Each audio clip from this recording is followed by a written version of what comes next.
સુરતના ડુમસ પોલીસ મથકમાં વર્ષ 2015માં નોંધાયેલા ઘરફોડ ચોરીના ગુનામાં સંડોવાયેલા અને છેલ્લા 10 વર્ષથી નાસ્તા ફરતા આરોપીને સુરત શહેર ઝોન 6 એલસીબી પોલીસની ટીમે ઝડપ્યો છે.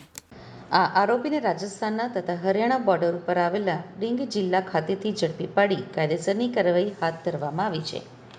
મળતી માહિતી મુજબ સુરતના ડુમસ પોલીસ મથકમાં વર્ષ 2015માં ઘરફોડ ચોરીનો ગુનો નોંધાયો હતો. જે ગુનામાં છેલ્લા 10 વર્ષથી આરોપી ઇમામુદ્દીન ઉર્ફે બિલ્લા અખ્તર મેવ નાસ્તો ફરતો હતો. તે દરમિયાન સુરત શહેર ઝોન 6 એલસીબી પોલીસની ટીમે તેના મૂળ વતન, જેનું ગામ નામ છે તેલિકાબાસ, તાલુકો સિકરી ડીગ ખાતેથી ઝડપી પાડ્યો હતો. આરોપી આ ગુનામાં છેલ્લા 10 વર્ષથી નાસ્તો ફરતો હતો. પોલીસે આશરે 1100 કિલોમીટર જઈ જે તે વિસ્તારની સ્થાનિક વેશભૂષા ધારણ કરીને 2 દિવસ સુધી આરોપીની માહિતી એકત્રિત કરી હતી અને આખરે આરોપીને ઝડપી પાડી કાયદેસરની કાર્યવાહી હાથ ધરી છે.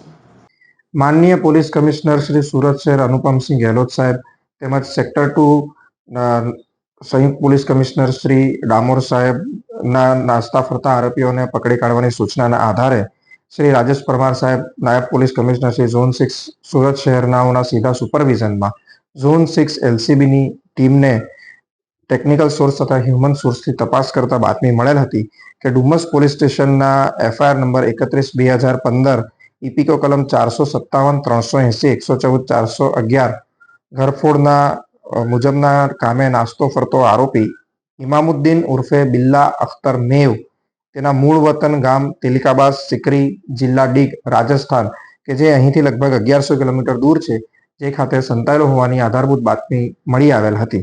આ આરોપી ગુનાના કામે છેલ્લા 10 વર્ષથી નાસ્તો ફરતો હતો. જે આરોપીને ઝોન 6 એલસીબીની ટીમે તેમને હ્યુમન સોર્સ, ટેકનિકલ સોર્સ તથા હ્યુમન સોર્સથી બાતમી મેળવીને ગત રોજ પકડી પાડેલ છે તથા અત્રેના પોલીસ સ્ટેશન ખાતે લઈ આવેલ છે. આજે આરોપીની ધરપકડ કરવામાં આવેલી છે, એ ત્યાં શું કામ કરતો હતો અને કઈ જગ્યા ઉપર તો સંતાયેલો?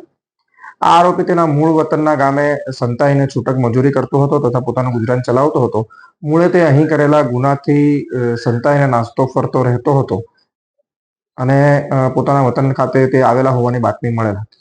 એ ગુનો કર્યા બાદ કઈ જગ્યા ઉપર આ આરોપી આ ગુનો કર્યા બાદ અહીંથી નાસી છૂટ્યો હતો અને ત્યારબાદ તે વિવિધ સ્થળે સંતાતો ફરતો હતો અને થોડા સમયે પોતાના વતન આવતો હોવાની બાતમી મળેલ છે.